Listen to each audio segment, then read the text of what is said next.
இளையராஜாவுக்கு அவ்வளவு திமிரா? ஒரு பாட்டுக்காக இல்ல, 2 பாட்டுக்காக இல்ல, மொத்தமா 6 பாடல்களுக்காக ஒரு இயக்குனரையே கதைய மாத்தி எழுத வச்ச அந்த சம்பவம் உங்களுக்கு தெரியுமா? இன்னைக்கு வரைக்கும் தமிழ் சினிமாவுல ஒரு பெரிய ஆச்சரியமா பேசப்படுற அந்த ஒரு பிடிவாதம் தான் விஜயகாந்த் சாரோட கரியர்லயே ஒரு மிகப்பெரிய மைல்கல் படத்தை உருவாக்குச்சு. அது என்ன படம்? அந்த 6 பாடல்களுக்கு பின்னாடி இருந்த அந்த ஈகோ யுத்தம் என்ன? இத பத்தி தான் இன்னைக்கு நாம டீப்பா பார்க்க போறோம். ஒரு நிமிஷம் 80களோட சினிமா சூழலை யோசிச்சு பாருங்க. அப்போ இளையராஜா அப்படிங்கிற ஒரு பெயர் இல்லாம எந்த தயாரிப்பாளரும் படம் எடுக்க துணிய மாட்டாங்க. பிரசாத் ஸ்டுடியோ வாசல்ல ஒரு பாட்டுக்காக தவம் கிடைந்த காலம் அது. இளையராஜாவோட இசை இருந்தா படம் கண்டிப்பா ஹிட் அப்படிங்கிற ஒரு அசைக்க முடியாத நம்பிக்கை இண்டஸ்ட்ரியில இருந்துச்சு. அன்னக்கிளி படத்துல ஆரம்பிச்ச அந்த பயணம் ஒரு சாதாரண இசையமைப்பாளரா மட்டும் இல்லாம தமிழ் சினிமாவோட தலையெழுத்தையே மாத்திர ஒரு சக்தியா இளையராஜாவை மாத்துச்சு.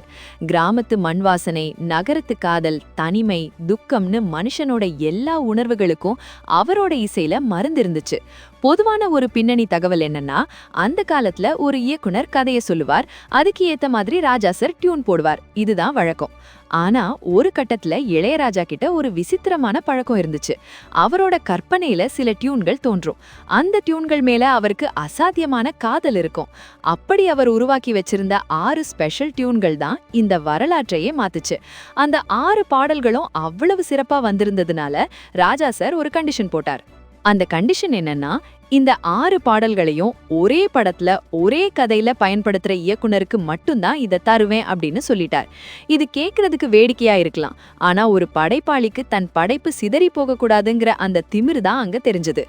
இளையராஜாவை சினிமாவுக்கு அறிமுகம் படுத்தின பஞ்சு அருணாச்சலம் சாரே வந்து கேட்டப்பவும் அவரு கொடுக்கல.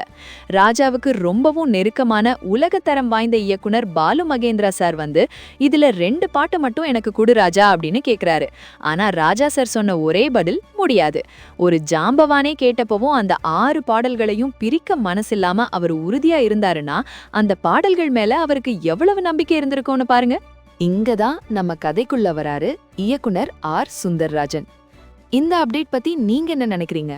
ஒரு மியூசிக் டைரக்டர் சொல்றதுக்காக ஒரு இயக்குனர் கதைய மாத்தலாமா?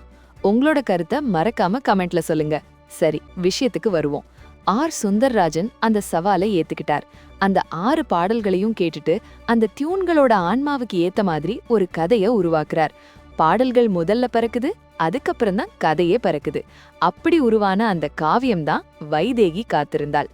விஜயகாந்த் சாரோட ஆக்ஷன் இமேஜை உடைச்சு அவரை ஒரு மென்மையான காதலனா, ஒரு இமோஷனல் ஹீரோவா மாத்தின படம் இது. ராசாத்தி உன்னை காணாத நெஞ்சு, காத்திருந்து காத்திருந்து காலங்கள் போனதடின்னு இன்னைக்கு வரைக்கும் நம்ம பிளேலிஸ்ட்ல இருக்கிற அந்த பாடல்கள் எல்லாமே அந்த 6 முத்துக்கள் தான். இந்த ஒரு விஷயம் அந்த காலத்துல மிகப்பெரிய விவாதத்தை உருவாக்குச்சு. ஒரு இசையமைப்பாளருக்கு இவ்ளோ திமிரா அப்படின்னு கூட பேசினாங்க. ஆனா சமீபத்துல ஒரு பேட்டியில ஆர் சுந்தர்ராஜன் சாரே இத பத்தி ரொம்ப அழகா சொல்லியிருக்காரு. இளையராஜாவுக்கு ஒரு தொழில் திமிரு இருந்தது. திமிரு இருந்தால்தான் அவர் ஒரு நல்ல கலைஞன்.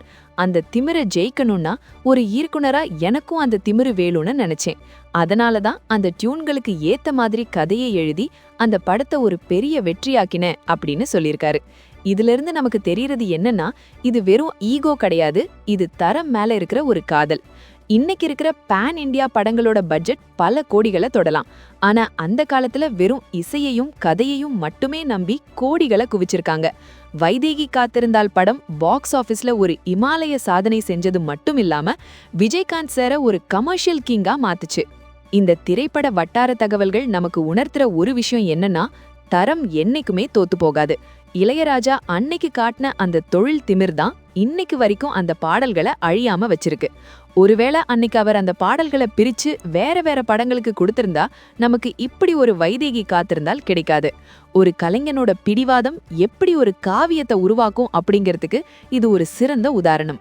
இன்னைக்கு இருக்கிற காலத்துல இப்படி ஒரு விஷயம் நடக்குமாங்கிறது சந்தேகம்தான். ஏன்னா இன்னைக்கு எல்லாம் பிசினஸ் மயமாகிடுச்சு. ஆனா ராஜாவோட அந்த மேஜிக் என்னைக்குமே தனிதான். இந்த சம்பவம் பத்தின உங்களோட நினைவுகளை கமெண்ட்ல பகிர்ந்துக்கோங்க. இளையராஜாவோட பாடல்கள்ல உங்களுக்கு ரொம்ப பிடிச்ச பாடல் எது? அதையும் சொல்லுங்க. அடுத்த வீடியோல இன்னும் ஒரு சுவாரஸ்யமான சினிமா தகவலோட உங்களை சந்திக்கிறேன். கமெண்ட்ல சொல்லுங்க, காத்துட்டு இருக்கோம்.